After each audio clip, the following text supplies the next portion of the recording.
Breaking news. Before the Putin Erdogan summit, Zelenskyy met with Macron to talk about the Black Sea grain corridor.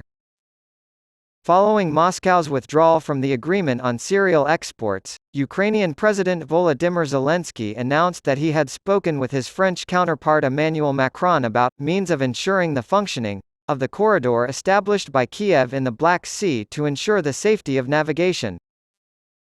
During their phone call, Zelenskyy and Macron also discussed ways to ensure the functioning of the grain corridor and strengthen the security of the Odessa region, in southwestern Ukraine, he said on X, formerly Twitter.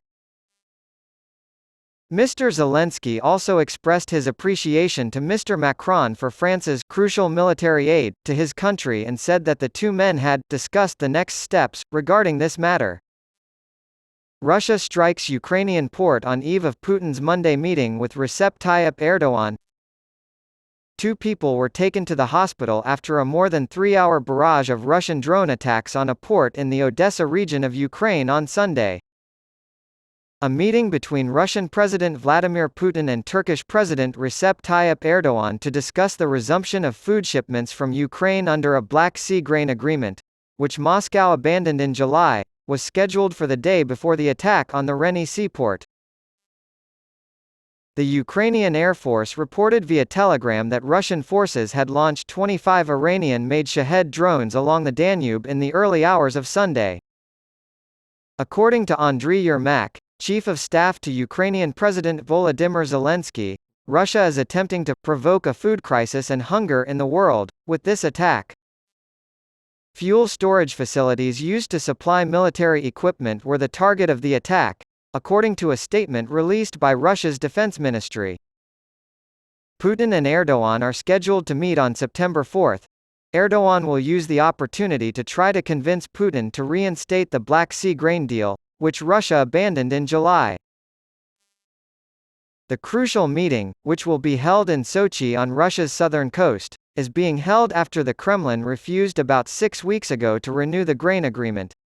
As a result of the agreement, nearly 33 million metric tons, 36 million tons, of grain and other commodities were able to safely leave 3 Ukrainian ports in July 2022, despite Russia's war.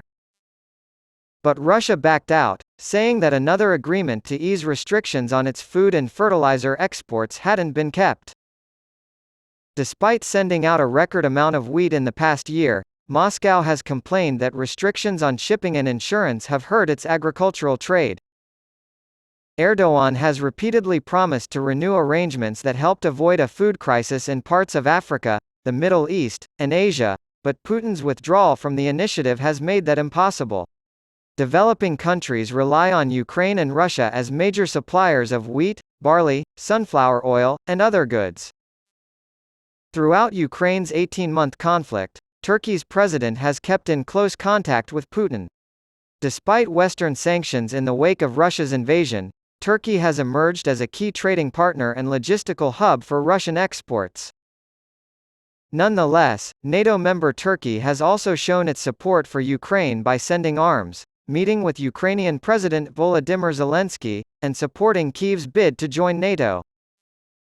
Putin and Erdogan, both authoritarian leaders who have been in power for over 2 decades, are rumored to have a close relationship that was cemented after a failed coup attempt against Erdogan in 2016.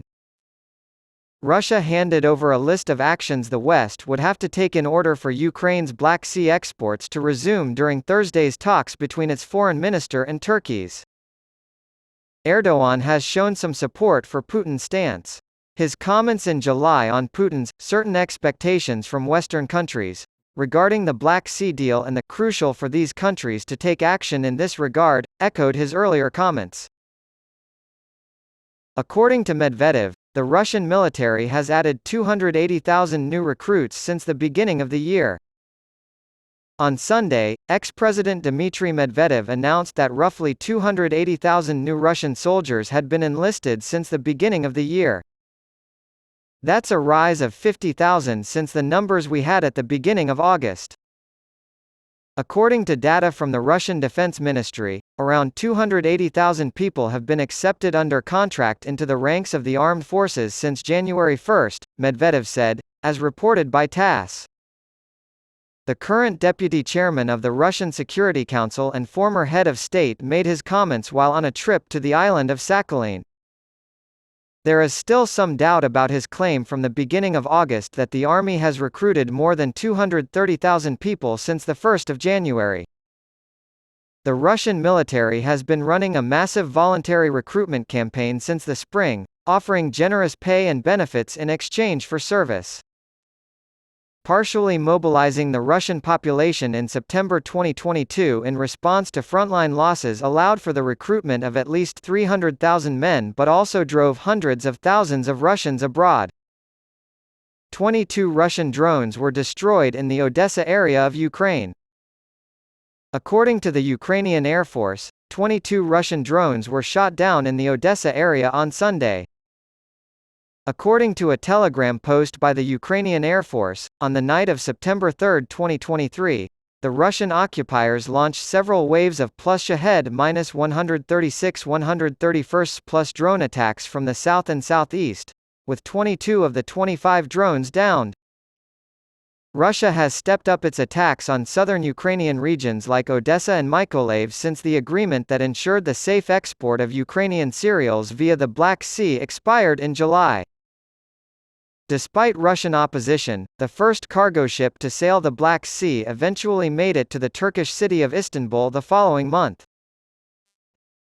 The Ukrainian President, Volodymyr Zelenskyy, announced on Saturday that 2 additional ships had used the temporary grain corridor in the Black Sea, established by Ukraine.